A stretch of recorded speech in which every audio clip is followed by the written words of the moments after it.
ಎಲ್ಲೋ ಒಂದ್ ಕಡೆ ಈಗ ಸಿನಿಮಾ ಆಕ್ಟರ್ಸ್ಗಿಂತ ಸೀರಿಯಲ್ ಆಕ್ಟರ್ಸ್ ಬೇಗ ಜನಕ್ಕೆ ರೀಚ್ ಆಗ್ತಾರೆ ಅನ್ನೋ ಒಂದು ಮಾತು. ಸೀರಿಯಲ್ ಅಂದ್ರೆ it's just one click away. Cinema ಅಂದ್ರೆ ನೀವು ಬುಕ್ ಮಾಡಿ ಅಥವಾ ಅಲ್ಲೋಗಿ ಟಿಕೆಟ್ ತಗೊಂಡು ಥಿಯೇಟರ್ ಕುತ್ಕೊಂಡು ನೋಡಬೇಕು. ನೀವು ಒಂದು ಸ್ಕ್ರಿಪ್ಟ್ ನ ಚೂಸ್ ಮಾಡ್ಬೇಕಾದ್ರೆ ಕತೆ ನೋಡ್ತೀರಾ ಅಥವಾ ನಿಮ್ಮ ಕೋ ಸ್ಟಾರ್ಸ್ ನ ನೋಡ್ತೀರಾ ಅಥವಾ ಪ್ರೊಡಕ್ಷನ್ ನೋಡ್ತೀರಾ ಅಥವಾ ನಿಮ್ಮ ಕ್ಯಾರೆಕ್ಟರ್ ಅಂತ ನೋಡ್ತೀರಾ? ಕತೆ ಮತ್ತೆ ಕ್ಯಾರೆಕ್ಟರ್ ಚೆನ್ನಾಗಿದ್ದು ಟೆಕ್ನಿಕಲ್ ಡಿಪಾರ್ಟ್ಮೆಂಟ್ ಚೆನ್ನಾಗಿದ್ರೆ ಸಾಕು. ಅದೊಂದು ಲೋ ಬಜೆಟ್ ಆದ್ರೂ ಒಳ್ಳೆ ಸಿನಿಮಾ ಅಂತ ಅಂದ್ರೆ ಪ್ರಮೋಷನ್ ಇಲ್ಲ ಅಂದ್ರೂ ಅದು ಗೆದ್ಬಿಡುತ್ತೆ ಸಿನಿಮಾ. ಇವನ್ ಸೇಮ್ ಥಿಂಗ್ ನಿಮ್ಮ ಸೀರಿಯಲ್ ಅಲ್ಲೂ ಮ್ಯಾಟರ್ ಆಗುತ್ತಾ? ಸೀರಿಯಲ್ ಅಲ್ಲಿ ಬರೀ ಪೇಮೆಂಟ್ ನೋಡ್ತೀನಿ ಅಷ್ಟೇ ನಾನು. ಅಂಬಿ ನಿಂಗ್ ವಯಸ್ಸಾಯ್ತು ಮೂವಿಲಿ ಮಾಡಿದೀರಾ, ಎಲ್ಲೋ ಒಂದ್ ಕಡೆ ನಿಮ್ಮ ಲೈಫ್ ಟರ್ನಿಂಗ್ ಪಾಯಿಂಟ್ ಆಗಿ ಏನಾದ್ರು ಚೇಂಜ್ ಆಯ್ತಾ? ಹೆಸರು ಬಂದು ಎಲ್ಲಾರು ಲೈಕ್ ಸೆಲೆಬ್ರೇಟ್ ಮಾಡಿದ್ರು, ಬಟ್ ಆಫರ್ಸ್ ಬರ್ಲಿಲ್ಲ. ಅಂಬಿ ನಿಂಗ್ ವಯಸ್ಸಾಯ್ತು ಆದ್ಮೇಲೆ ಗಟ್ಟಿ ಮೇಳ ಸಿಕ್ಕಿದ್ನ.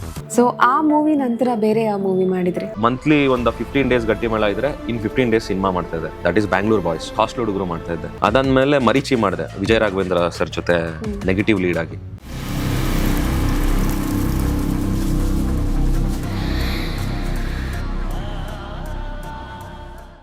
ಬಟ್ ಸಮ್ವೇರ್ ಎಲ್ಲೋ ಒಂದ್ ಕಡೆ ಈಗ ಸಿನಿಮಾ ಆಕ್ಟರ್ಸ್ಗಿಂತ ಸೀರಿಯಲ್ ಆಕ್ಟರ್ಸ್ ಬೇಗ ಜನಕ್ಕೆ ರೀಚ್ ಆಗ್ತಾರೆ ಅನ್ನೋ ಒಂದು ಮಾತು. I don't know whether it is true or not. ಏನನ್ಸುತ್ತೆ? ಸೀರಿಯಲ್ ಅಂದ್ರೆ it's just one click away. Cinema ಅಂದರೆ ನೀವು ಬುಕ್ ಮಾಡಿ ಅಥವಾ ಅಲ್ಲೋಗಿ ಟಿಕೆಟ್ ತೊಗೊಂಡು ಥಿಯೇಟ್ರಲ್ಲಿ ಕುತ್ಕೊಂಡು ನೋಡಬೇಕು. ಇಲ್ಲ ಅದು OTT ಬರೋ ತನಕ ಸಿನಿಮಾ ಹಂಗಾಗುತ್ತೆ. ಬಟ್ ಸೀರಿಯಲ್ ಏನು ಡಿಸ್ಅಡ್ವಾಂಟೇಜು ಅಂತ ಅಂದರೆ ಐ ಸೀನ್ ದಟ್ ಗಟ್ಟಿ ಮೇಳ ಸ್ಪೀಕ್ ವೇರ್ ಈಗಿನ ಸೀರಿಯಲ್ಸು ಆ ಥರ ಯಾವುದೂ ನೋಡೇ ಇಲ್ಲ. ಆ ಒಂದು TRP where we hit like 16.8 in 2021 or something. ಆ ಒಂದು ಪೀಕು, ಆ ಒಂದು ಫ್ಯಾನ್ ಪೇಜಸ್ಸು ನಮ್ಮ ಗಟ್ಟಿ ಮೇಳಗೆ ಇಲ್ಲಾಂದರೆ 800 to 900 ಫ್ಯಾನ್ ಪೇಜಸ್ ಇತ್ತು. 2024 ಮುಗಿಯುತ್ತೆ. 2 years ಗ್ಯಾಪ್ ಕೊಡ್ತೀನಿ ನಾನು. 2 years ಗ್ಯಾಪಲ್ಲಿ ಎಲ್ಲ ಫ್ಯಾನ್ ಪೇಜಸ್ಸು ಯಾರ್ಯಾರು ಗಟ್ಟಿ ಮೇಳ fan pages, Vicky fan pages ಅಂತ ಇದ್ರು, ಎಲ್ಲರೂ ನೇಮ್ ಚೇಂಜ್. ನೆಕ್ಸ್ಟ್ ಯಾವ ಸೀರಿಯಲ್ ಟ್ರೆಂಡಲ್ಲಿದೆ ಅವ್ರಿಗೆ ನೇಮ್ ಚೇಂಜ್ ಮಾಡ್ಕೊಂಡು ಅದೇ ಫಾಲೋವರ್ಸ್ ಅವ್ರು ಹಂಗೆ ಹೋಗ್ತಾ ಇದ್ದಾರೆ. ಅವರು ವಿ ಕಾಂಟ್ ಟ್ರಸ್ಟ್ ಲೈಕ್ ಅದು ಸೀರಿಯಲ್ ಮುಗಿದ ತಕ್ಷಣ ಅದೊಂದು ಟ್ರೆಂಡ್ ಹೊಟ್ಟೋಗುತ್ತೆ. ಸೀರಿಯಲ್ ಇರೋ ತನಕ ಅಷ್ಟೇ ಅದು. ಅದು ಒಂದ್ಸಲ ವೈಂಡ್ ಅಪ್ ಅಂದ್ಬಿಟ್ರೆ ಸೀರಿಯಲ್ನ people will forget. When it comes to cinema, ನೀವು ಒಂದು ಟಗರು ಹಿಟ್ ಅಥವಾ ಒಂದು ಅರ್ಜುನ್ ರೆಡ್ಡಿ ಥರ ಹಿಟ್ ಕೊಟ್ಟರೆ ಒಂದು 10 ವರ್ಷ ಜನ ನಿಮ್ಮನ್ನು ಮರ್ಯಾದೆ ಇಲ್ಲ. That is the difference between cinema audience and serial audience. Okay, somewhere serial ಅನ್ನೋದು ಒಂದು ಟೆಂಪರರಿ. ಬಟ್ ಇವಾಗ ನೋಡಿದ್ರೆ ಸಿನಿಮಾಗಳೇ ಆಗ್ತಾ ಇಲ್ಲ ಕನ್ನಡದಲ್ಲಿ. ಯಾವುದು ಸ್ಟಾರ್ಟ್ ಆಗ್ತಾ ಇಲ್ಲ. ಇವಾಗ ದೊಡ್ಡವ್ರ ಸಿನಿಮಾನು ಅವಾಗ ಬ್ಯಾಕ್ ಇನ್ 7 years ಬ್ಯಾಕು ಒಬ್ಬೊಬ್ಬರು ಸ್ಟಾರ್ಸ್ಗಳನ್ನು ವರ್ಷಕ್ಕೆ 2 ಅಥವಾ 3 ಸಿನಿಮಾನಾದ್ರು ರಿಲೀಸ್ ಆಗ್ತಾ ಇತ್ತು. ಇವಾಗ 3 ವರ್ಷಕ್ಕೂ 1 ಸಿನಿಮಾ ರಿಲೀಸ್ ಆಗ್ತಾ ಇಲ್ಲ ಯಾರ್ದು. ಮಾರ್ಕೆಟ್ ಬಿದ್ದೋಗಿದೆ. ಬರೀ ಸಿನಿಮಾ ಮಾಡ್ತೀನಿ ಅಂತ ಕೂತವರೆಲ್ಲ ರೋಡಿಗೆ ಬಂದ್ಬಿಟ್ಟಿದ್ದಾರೆ. ಎಷ್ಟೊಂದು ಜನ ಅಂದರೆ ಬಡ್ಡಿಂಗ್ ಆರ್ಟಿಸ್ಟ್ಗಳು, ಇಲ್ಲ ನಾನು ಸೀರಿಯಲ್ ಮಾಡಲ್ಲ, ಸೀರಿಯಲ್ ಮಾಡಿದ್ರೆ ಅಲ್ಲೇ ಕಚ್ಕೋಬೇಕಾಗುತ್ತೆ, ಸಿನಿಮಾ ಮಾಡ್ತೀನಿ ನಾನು, ಸಿನಿಮಾಯಿಂದನೇ ಕರಿಯರ್ ಸ್ಟಾರ್ಟ್ ಮಾಡ್ತೀನಿ ಅಂತ ಹೋಗಿದಾರಲ್ಲ, ಎಷ್ಟೊಂದು ಜನ ರೋಡಿಗೆ ಬಂದ್ಬಿಟ್ಟಿದ್ದಾರೆ. ಅಯ್ಯೋ ಬೇಡ ಬಿಡಪ್ಪ ಅಂದ್ಬಿಟ್ಟು ಎಷ್ಟೊಂದು ಜನ 9 to 5 ಜಾಬ್ ಕೊಟ್ಟೋಗಿದ್ದಾರೆ. ಎಷ್ಟೊಂದು ಜನ ನನ್ನ ಫ್ರೆಂಡ್ಸೇ ಇದ್ದಾರೆ ಎಷ್ಟೊಂದು ಜನ. ಸೊ ನನ್ನ ಪ್ರಕಾರ ಎಲ್ಲ ಆರ್ಟಿಸ್ಟ್ಗೂ ಏನು ಹೇಳೋದು ಅಂತ ಅಂದರೆ, ಬೇರೆಯವ್ರ ಸ್ಮಾಲ್ ಸ್ಕ್ರೀನ್ ಆಗಲಿ ಬಿಗ್ ಸ್ಕ್ರೀನ್ ಆಗಲಿ ಕ್ವಾಲಿಟಿ ಸಿನಿಮಾಸ್ ಮಾಡಬೇಕು ಅಥವಾ ಕ್ವಾಲಿಟಿ ಸೀರಿಯಲ್ಸ್ ಮಾಡಬೇಕು. ಈಗ ಸೀರಿಯಲ್ ಮಾಡ್ತೀನಿ ಅಂದ್ಬಿಟ್ಟು ಯಾವುದೋ ಒಂದು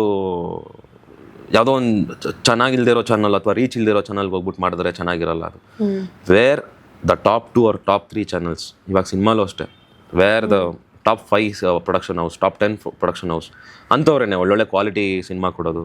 ಆ್ಯಂಡ್ ಫ್ರೆಷರ್ಸ್ನು ಕಂಟೆಂಟ್ ಬರ್ತಾರೆ, ಬಟ್ ಆ ಕಂಟೆಂಟ್ಗೆ ಇನ್ವೆಸ್ಟರ್ಸ್ ಸಿಗಲ್ಲ. ಇದು ಪ್ರಾಬ್ಲಮ್ ಆಗಿದೆ. ಓಕೆ, ಸೊ ಸಮ್ವೇರ್ ನೀವು ಒಂದು ಸ್ಕ್ರಿಪ್ಟ್ನ ಚೂಸ್ ಮಾಡಬೇಕಾದ್ರೆ ನೀವು ಕತೆ ನೋಡ್ತೀರಾ ಅಥವಾ ನಿಮ್ಮ ಕೋ ಸ್ಟಾರ್ಸ್ನ ನೋಡ್ತೀರಾ ಅಥವಾ ಪ್ರೊಡಕ್ಷನ್ ನೋಡ್ತೀರಾ ಅಥವಾ ನಿಮ್ಮ ಕ್ಯಾರೆಕ್ಟರ್ ಅಂತ ನೋಡ್ತೀರಾ?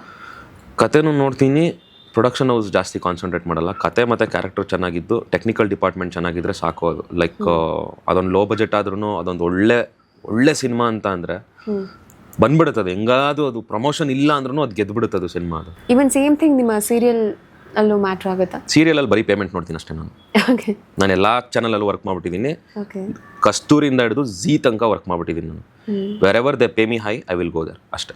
ಓಕೆ, ಸೊ ಅಲ್ಲಿ ನಿಮಗೆ ಸ್ಕ್ರಿಪ್ಟ್ ಅಥವಾ ಕತೆ. ಸೊ ಇವಾಗ ಸೀರಿಯಲ್ ಒಂದ್ ಕಡೆ ಆಯ್ತು ಅಂತಂದ್ರೆ ಇನ್ನೂ ನಿಮ್ಮ ಸಿನಿಮಾ ಬಗ್ಗೆ ಮಾತಾಡೋದಾದ್ರೆ, ಅಂಬಿ ನಿಂಗ್ ವಯಸ್ಸಾಯ್ತು ಮೂವಿಲಿ ಮಾಡಿದ್ದೀರಾ, ಎಲ್ಲೋ ಒಂದ್ ಕಡೆ ನಿಮ್ಮ ಲೈಫ್ ಟರ್ನಿಂಗ್ ಪಾಯಿಂಟ್ ಆಗಿ ಏನಾದರೂ ಚೇಂಜ್ ಆಯ್ತಾ ಅಲ್ಲಿಂದ, ಆ ಸಿನಿಮಾ ಮಾಡಿದ ಮೇಲಿಂದ? ಕಾಂಟ್ಯಾಕ್ಟ್ಸ್ ಉಟ್ಕೊಳ್ತು, ಹೆಸರು ಬಂತು, ಆಫರ್ಸ್ ಯಾವುದೂ ಬರಲಿಲ್ಲ. ಬಿಕಾಸ್ ಅಂಬರೀಶ್ ಸರ್ ಜೊತೆ ಮಾಡಿದ್ರಿ ನೀವು. ನಿಜ ಅದೇ ಕಾಂಟ್ಯಾಕ್ಟ್ಸ್ ಬಂತು, ಹೆಸರು ಬಂತು, ಬಟ್ ಹೆಸರು ಬಂದು ಎಲ್ಲರೂ ಲೈಕ್ ಸೆಲೆಬ್ರೇಟ್ ಮಾಡಿದ್ರು, ಬಟ್ ಆಫರ್ಸ್ ಬರಲಿಲ್ಲ. ಅಂದರೆ ಅದರಿಂದ ಇನ್ನೂ 4 ಸಿನಿಮಾ ಆಫರ್ ಬರುತ್ತೆ ಗೊತ್ತಾ. ಇವಾಗ ಅಂಬರೀಶ್ ಸರ್ ಆಯಿತು, ಅಂಬರೀಶ್ ಸರ್ ರಿಲೀಸ್ ಆಗಿ ಒಂದು 2-3 monthsಗೆ ತೀರ್ಕೊಂಡ್ರು. ಅದಾದಮೇಲೆ there was 6 months gap. Where I thought ನನಗೆ ಒಂದಷ್ಟು ಜನ ದೊಡ್ಡವ್ರ ಜೊತೆ, ಎಕ್ಸಾಂಪಲ್ ಶಿವಣ್ಣನ ಜೊತೆ ಬರ್ಬೋದು, ಅಪ್ಪು ಸರ್ ಜೊತೆ ಬರ್ಬೋದು, ಸುದೀಪ್ ಸರ್ ಜೊತೆ ಬರ್ಬೋದು, ಡಿ ಬಾಸ್ ಜೊತೆ ಬರ್ಬೋದು, ಹಂಗೆ ಅಂದ್ಕೊಂಡು ಇದ್ದೆ. No, I didn't get anything. Again I came back to serials. That's when I got Gattimela. ಅಂಬಿನಿಂಗ್ ವಯಸ್ಸಾಯ್ತು ಆದ್ಮೇಲೆ ಗಟ್ಟಿಮೇಳ ಸಿಕ್ಕಿದ್ದು ನನಗೆ. ಓಕೆ. ಸೊ ಆ ಒಂದು ಮೂವಿ ಮಾಡುವಂತಹ ಟೈಮಲ್ಲಿ ಹೇಗಿತ್ತು ನಿಮ್ಮ ಒಡನಾಟ ಅಂಬರೀಷ್ ಸರ್ ಜೊತೆ? ಬಹಳ ಚೆನ್ನಾಗಿತ್ತು. Like how can I forget, we use to work only for 4 to 5 hours. 10 hour call ಶೀಟಲ್ಲಿ 5 ಅವರ್ ವರ್ಕ್ ಮಾಡ್ತಿದ್ವಿ. ಬಿಕಾಸ್ ಅಂಬರೀಷ್ ಅಣ್ಣ ಬರ್ತಿದ್ದೇನೆ 10 ಗಂಟೆ ಕಾಲ್ ಶೀಟ್ ಅಂದರೆ ಮಧ್ಯಾಹ್ನ 1 ಗಂಟೆಗೆ ಬರ್ತಾಯಿದ್ರು. 6 ಗಂಟೆ 7 ಗಂಟೆಗೆ ಪ್ಯಾಕಪ್ ಮಾಡಬೇಕು ಅಂದರೆ 5 ಗಂಟೆಗೆ ಅವರೇ ಪ್ಯಾಕಪ್ ಮಾಡಿಸೋರು. ಪ್ಯಾಕಪ್ ಮಾಡಿಸಿ ಸೆಟ್ಟಲ್ಲೇ ಪಾರ್ಟಿ ಮಾಡಿಸೋರು. ಬಟ್ ಸಿನಿಮಾ ಕಂಪ್ಲೀಟ್ ಚೆನ್ನಾಗಾಯಿತು ಆ್ಯಂಡ್ ಒಳ್ಳೆ ಚೆನ್ನಾಗೂ ಮೂಡ್ ಬಂತು cinema. But that was the greatest time I spent. ಅಂದರೆ ಅವ್ರು ಇದ್ದದ್ದು ಕೊನೆ ಕ್ಷಣ 1 ವರ್ಷ. ಅವರು 66 ಇಯರ್ಸ್, ಅವರು 66th ಇಯರ್ ಒಂದು ಫುಲ್ ವರ್ಷ ನಾವು ಕಳೆದಿದ್ದೀವಿ, ಶೂಟಿಂಗಿಂದ ಹಿಡಿದು ರಿಲೀಸ್, ಪ್ರಮೋಷನ್ ರಿಲೀಸ್ ಆಗೋವರೆಗೂ. ಆ್ಯಂಡ್ ಅವ್ರ ಮನೆಗೂ ಹೋಗ್ತಾ ಇದ್ವಿ, we use to party there. ಒಳ್ಳೆ ಕೈಮಾ ಮಾಡ್ಕೊಡ್ತಾ ಇದ್ರು ಅಂಬರೀಷ್ ಅಣ್ಣನ ಕುಕ್ಕು. ಇಟ್ ವಾಸ್ ಇದೆಲ್ಲೂ ಹೇಳ್ಕೊಂಡಿಲ್ಲ ನಾನು. ಎಷ್ಟೊಂದು ಜನ ಹೇಳ್ತಾರೆ ನನಗೆ, ಅಂಬರೀಷ್ ಅಣ್ಣನ ಜೊತೆ ನೀನು ಸ್ಕ್ರೀನ್ ಶೇರ್ ಮಾಡ್ಕೊಂಡ್ಬಿಟ್ಟಲ್ಲ ಗುರು, ನೀನು ಸೂಪರು ಅಂತ. ಅದು ಸೂಪರ್ ಯಾವುದು, ಅದಕ್ಕಿಂತ ಟ್ರೆಮೆಂಡಸ್ಲಿ ಸೂಪರ್ ಯಾವುದು ಗೊತ್ತಾ? ಅಂಬರೀಷ್ ಅಣ್ಣನ chairs ಹೊಡೆದಿರೋದು. I've drank with him. I've had chicken, mutton, everything with him at his house. ನಾನು, ನಮ್ಮ ಡೈರೆಕ್ಟ್ರು, ನಮ್ಮ ಹೋಲ್ ಅಂಬಿನಿಂಗ್ ವಾಯ್ಸ್ ಆಯಿತು ಟೀಮು. ಆವಾಗ ಯಾರಿಗೆ ಸಿಗುತ್ತೆ ಹೇಳಿ? ಸಿನಿಮಾ ಮಾಡ್ಬೋದು, but chairs ಹೊಡಿಯೋ Bhagya. Okay. So ನೀವು ಅವರಿಂದ ಏನಾದರೂ ಒಂದು ಥಿಂಗ್, ಏನಾದರೂ ಒಂದನ್ನು ಕಲ್ತಿದ್ದೀನಿ ಅಂತಂದರೆ ಏನು ಕಲ್ತಿದ್ದೀರಾ? Do good, it will come back to you. Okay. Wherever you are, do good to someone or anything, it will come back to you. Okay. So ಆ ಮೂವಿ ನಂತರ ಬೇರೆ ಯಾವ ಮೂವಿ ಮಾಡಿದ್ರಿ? ಅಂಬಿನಿಂಗ್ ವಾಯ್ಸ್ ಆದಮೇಲೆ ಗಟ್ಟಿಮೇಳ ಬಂತು. ಗಟ್ಟಿಮೇಳ ಒಂದು 2-3 ಇಯರ್ಸ್ ನಾನು completely ಅದರಲ್ಲೇ ಕಾನ್ಸಂಟ್ರೇಟ್ ಮಾಡ್ತಾ ಇದ್ದೆ. ಆ 2-3 ಇಯರ್ಸಲ್ಲಿ ಮಂತ್ಲಿ ಒಂದು 15 ಡೇಸ್ ಗಟ್ಟಿಮೇಳ ಇದ್ದರೆ ಇನ್ 15 ಡೇಸ್ ಸಿನಿಮಾ ಮಾಡ್ತಾ ಇದ್ದೆ. That is Bangalore boys. ಮತ್ತೆ ಮಂತ್ಲಿ 15 ಡೇಸ್ ಗಟ್ಟಿಮೇಳ ಇದ್ದರೆ ಇನ್ನೊಂದು 15 ಡೇಸ್ ಹಾಸ್ಟೆಲ್ ಹುಡುಗರು ಮಾಡ್ತಾ ಇದ್ದೆ. ಅದಾದ್ಮೇಲೆ ಮರೀಚಿ ಮಾಡಿದೆ ವಿಜಯ ರಾಘವೇಂದ್ರ ಸರ್ ಜೊತೆ ನೆಗೆಟಿವ್ ಲೀಡ್ ಆಗಿ. ಸೊ ಆ 3 ವರ್ಷ ಗ್ಯಾಪಲ್ಲಿ ಗಟ್ಟಿಮೇಳನೂ ಮಾಡ್ಕೊಂಡೆ, 3 ಸಿನಿಮಾನು ಮಾಡ್ಕೊಂಡೆ. 3 ವರ್ಷ ಆದ್ಮೇಲೆ ಗಟ್ಟಿಮೇಳ ಕ್ವಿಟ್ ಮಾಡಿದೆ. And then hostel Hudugaru release ಆಯಿತು. It was a super hit, you know. Bengaluru boys release ಆಯಿತು, ವಿಚ್ ಇಸ್ ಆವರೇಜ್.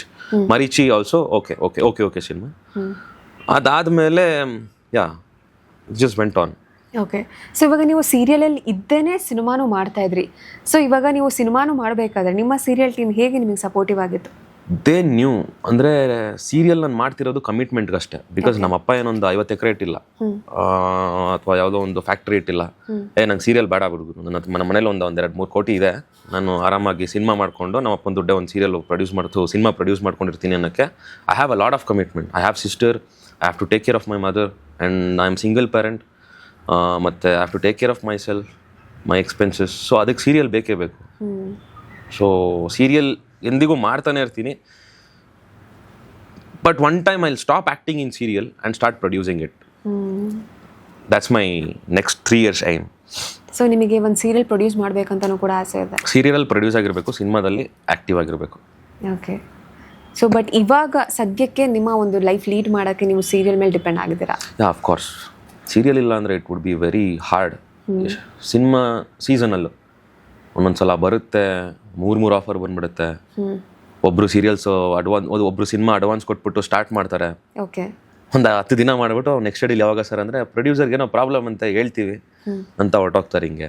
ಓಕೆ. ಎಲ್ಲಿ ಯಾವಾಗ ಮಂತ್ಲಿ ರೆಂಟ್ ಕಟ್ಟೋದು ಯಾರು, EMI ಕಟ್ಟೋದು ಯಾರು, ಮನೆ ಖರ್ಚು ನೋಡ್ಕೊಳ್ಳೋದು ಯಾರು? ಸೀರಿಯಲ್ ಅವಾಗ ಬೇಕೇ ಬೇಕು. ಸೀರಿಯಲ್ ಅಂದರೆ ರೆಗ್ಯುಲರ್ ಬೇಸಿಸ್ ಮೇಲೆ ನಿಮಗೆ ಪೇಮೆಂಟ್ಸ್ ಇರುತ್ತಾ? ರೆಗ್ಯುಲರ್ ಮಂತ್ಲಿ ಬೇಸಿಸಲ್ಲಿ. ಹೌ ಮಚ್ ಇವಾಗ 30 ಡೇಸಲ್ಲಿ ನೀವು 20 ಡೇಸ್ ವರ್ಕ್ ಮಾಡಿದ್ರೆ ಅಷ್ಟಕ್ಕೆ ನಿಮಗೆ 30th ಡೇ ಪೇಮೆಂಟ್ ಟಂಗ್ ಅಂತ ಬಂದ್ಬಿಡುತ್ತೆ. ಓಕೆ. ಅದೇ ಸಿನಿಮಾ ಅವ್ರು ಮತ್ತೆ ಸ್ಟಾರ್ಟ್ ಮಾಡಿದಾಗ ಯಾವಾಗ ಸ್ಟಾರ್ಟ್ ಮಾಡ್ತಾರೋ ಗೊತ್ತಿಲ್ಲ, ಮತ್ತೆ ಯಾವಾಗ ಅದೊಂದು ದುಡ್ಡು ಕೊಡ್ತಾರೆ ಅನ್ನೋದು ಗೊತ್ತಿಲ್ಲ. ಅದನ್ನ ಇವಾಗ ಎಷ್ಟೇ ಚೆನ್ನಾಗಿ ಸಿನಿಮಾ ಮಾಡಿದ್ರು ಪ್ರಮೋಷನ್ ಮಾಡಲಿಲ್ಲ ಅಂತ ಅಂದರೆ ಟೈಟಾನಿಕ್ ಶಿಪ್ ಥರ ಮುಳುಗೋಗುತ್ತೆ ಸಿನಿಮಾ. ಯಾಕಂದ್ರೆ ಈಗ ತುಂಬಾ ಜನಕ್ಕೆ ಅದೊಂದು ಡೌಟ್ ಇರುತ್ತೆ, ಸೀರಿಯಲ್ ಅವರಿಗೆ ಹೆಂಗ್ ಪೇಮೆಂಟ್ ಕೊಡ್ತಾರೆ, ಯಾವ ರೀತಿ ಕೊಡ್ತಾರೆ. ಕೆಲವರು ಡೈಲಿ ಬೇಸಿಸ್ ಮೇಲೆ ಅಥವಾ ವೀಕ್ಲಿ ಬೇಸಿಸ್ ಮೇಲೆ, ಮಂತ್ಲಿ ಬೇಸಿಸ್ ಮೇಲೆ. ತುಂಬಾ ಅಂದ್ರೆ ಕೋರ್ ಸೀರಿಯಲ್ ಬಗ್ಗೆ ಯಾರಿಗೂ ಗೊತ್ತಿರಲ್ಲ ಅಲ್ವಾ? ಸೊ ಹಾಗಾಗಿ ಇವಾಗ ಫ್ರೆಶರ್ಸ್ ಆಗಿ ಇವಾಗ ನೀವೇ ಸೀರಿಯಲ್ಗೆ ಬಂದ್ರಿ, ಇವಾಗ ನಿಮ್ಗೊಂದು ಬೇಸಿಕ್ ಆ್ಯಕ್ಟಿಂಗ್ ಗೊತ್ತಿರುತ್ತೆ, ಸೀರಿಯಲ್ ಹೀರೋಯಿನ್ ಆದ್ರಿ, ನಿಮಗೆ ಕೊಡೋದೇ ಒಂದು 3,000 to 4,000 ಅಷ್ಟೇ ಪರ್ ಡೇ. ಓಕೆ. ಆಯ್ತಾ? 4,000 ಟೆನ್ಸ್ ಅಂದರೆ 10 ದಿನಕ್ಕೆ 40,000 ಆಯಿತು. 20 ದಿನ ವರ್ಕ್ ಮಾಡಿದ್ರೆ 80,000 ಆಯಿತು. ಒಬ್ಬ ಐ ಟಿಲಿ ವರ್ಕ್ ಮಾಡೋ ಒಂದೇ ಸಂಬಳ ಸಿಗುತ್ತೆ ನಿಮಗೆ. ಆಯ್ತಾ? ಅದೊಂದು ಸೀರಿಯಲ್ ಒಂದು 2-3 ವರ್ಷ ನಡ್ಕೊಂಡು ಹೋದ್ರೆ ನಿಮಗೆ ಹೈಯರ್ ಚಾನಲಿಂದ ಮತ್ತೆ ಇನ್ನೊಂದು ಸೀರಿಯಲ್ ಬರ್ತಾ ಇರುತ್ತೆ ಸೀರಿಯಲ್ಲು. ಬಟ್ ಸಿನಿಮಾ ಹಂಗಲ್ಲ, ನೀವು ಸಿನಿಮಾ ಹೀರೋಯಿನ್ ಆಗಿ ಮಾಡಿ, ನಿಮಗೆ ಪೇಮೆಂಟ್ ಒಂದು 50,000 ಇರ್ತದೆ. ಒಂದು 30 ದಿನದಿಂದ 40 ದಿನ ವರ್ಕ್ ಮಾಡಿಸ್ಕೊಂಡ್ರು 50,000 ಕೊಡ್ತಾರಷ್ಟೇ ಆ್ಯಸ್ ಅ ಫ್ರೆಶರ್. ಓಕೆ. ಆಯ್ತಾ? ಆ್ಯಂಡ್ ಆ ಪ್ರೊಡಕ್ಷನ್ನು ಹೆಂಗೆ ಪ್ರಮೋಟ್ ಮಾಡ್ತಾರೆ, ಆ ಸಿನಿಮಾ ರಿಲೀಸ್ ಆಗುತ್ತೋ ಇಲ್ವೋ ಅನ್ನೋದೇ ನಿಮ್ಗೆ ಗ್ಯಾರಂಟಿ ಇರಲ್ಲ. ರೈಟ್ ನಾವು ಕರೆಂಟ್ ಮಾರ್ಕೆಟಲ್ಲಿ ಹೊಸಬ್ರದ್ದು ಸ್ಟಾರ್ಟ್ ಆಗಿ 2 ವರ್ಷ ಆದ್ರೂ ಇನ್ನೂ ಕಂಪ್ಲೀಟೇ ಆಗಿಲ್ಲ. ಈ ಥರ serial and cinema. Yeah. And ಈಗ ಏನಾದರೂ ಅಭಿದಾಸ್ ಅವರು ಸೀರಿಯಲ್ ಆ್ಯಕ್ಟರ್ ಆಗಿಲ್ಲ ಅಂದರೆ ಬೇರೆ ಏನು ಮಾಡ್ತಿದ್ರು? I would be in Indian army or swimming continue ಮಾಡ್ತಿದ್ದು ನಾನು. Maybe Olympics was my aim, Commonwealth. Else ಅದಿಲ್ಲ ಅಂತಂದರೆ I would be in NDA, national defence academy.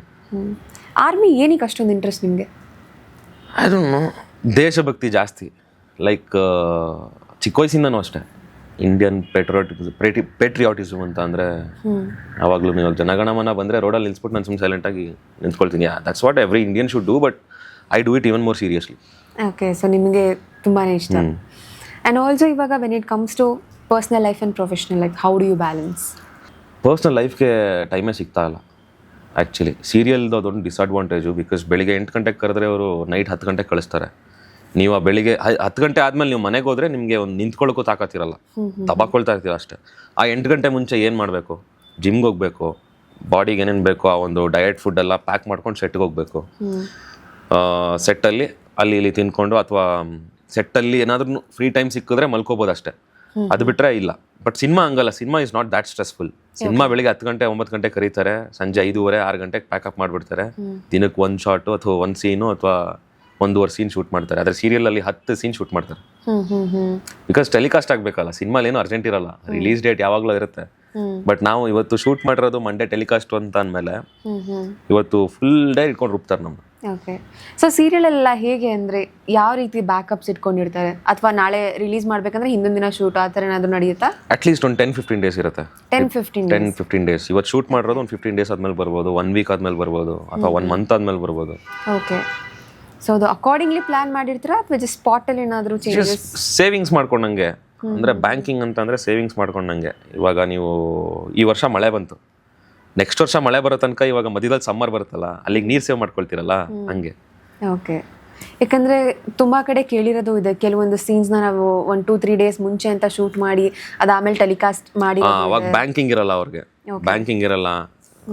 ಅವಾಗ ಆನ್ ಡೇ ಹಂಗಂಗೆ ಶೂಟ್ ಮಾಡ್ತಾ ಇರ್ತಾರೆ. ತುಂಬ ಪ್ರೈಸ್ ಮಾಡೋದು ತುಂಬ ಮುದ್ದಾಗೆ ಸ್ವೀಕರಿಸ್ತೀನಿ ನಾನು. ಬಟ್ ಒಬ್ಬೊಬ್ರು ಅಲ್ಲಿ ಈ ಒಂದು ಬ್ಲ್ಯಾಕ್ ಶಿಪ್ಸ್ ಅಂತ ಇರ್ತಾರೆ ಒಬ್ಬೊಬ್ರು. ಅವ್ರು ಕುಡ್ಕೊಂಡಿರ್ತಾರೆ, ನೋಡ ಇವನು ಏನೋ ಶಿಷ್ಯ ಹಂಗೆ ಹಿಂಗೆ ಅಂತ ಅಂತಾರೆ. ಅವ್ರ ಕಡೆ ನೋಡೋದು ಇಲ್ಲ, ಏನೋ ಅವರಿಂದನೇ ಇಂಡಿಯಾ ಇನ್ನೂ ವಾಸನೆ ಹೊಡಿತಾರದು. ಒಬ್ಬೊಬ್ರು ಇರ್ತಾರೆ ಅನ್ಎಜುಕೇಟೆಡ್ ಬ್ರೂಟ್ಸ್ ಅಂತಾರೆ, ಅವ್ರಿಗೆಲ್ಲ ಹಂಗೆ ಬಿಹೇವ್ ಮಾಡ್ಕೊಳ್ತಾರೆ. ಒಂದು ಕಲಾವಿದನ್ಗೆ ರೆಸ್ಪೆಕ್ಟ್ ಕೊಡೋದು ಬೇಡ, ಏನು ಬೇಡ, ಯಾವತ್ತು ಯಾರನ್ನು ಹೀಯಾಳಿಸ್ಬಾರ್ದು. ನೋಡ ಇವನು ಏನೋ ಶಿಷ್ಯ ಅಂತಾರೆ. ಏನು ಇವ್ನು ಮನೆಗೆ ಬಂದ್ಬಿಟ್ಟು ಇದು ಮಾಡಿದ್ನ, ನಾನು ಹಾಕೊಳ್ಳೋ ಶೂ ಮಂತ್ಲಿ ಸ್ಯಾಲ್ರಿ ಅವನು, ಹಿಂಗೆಲ್ಲ ಮಾತಾಡ್ತಾರೆ. ಅದು ಯಾರಿಗೂ ಮಾತಾಡಬಾರ್ದು, ಡಿಸ್ರೆಸ್ಪೆಕ್ಟ್ ಯಾರಿಗೂ ಮಾಡಬಾರ್ದು. ಬೇರೆಯವ್ರ ವೃತ್ತಿ ಬಗ್ಗೆ ಮಾತಾಡೋದಾಗ್ಲಿ ಅದು ಗೌರವ ತರಲ್ಲ.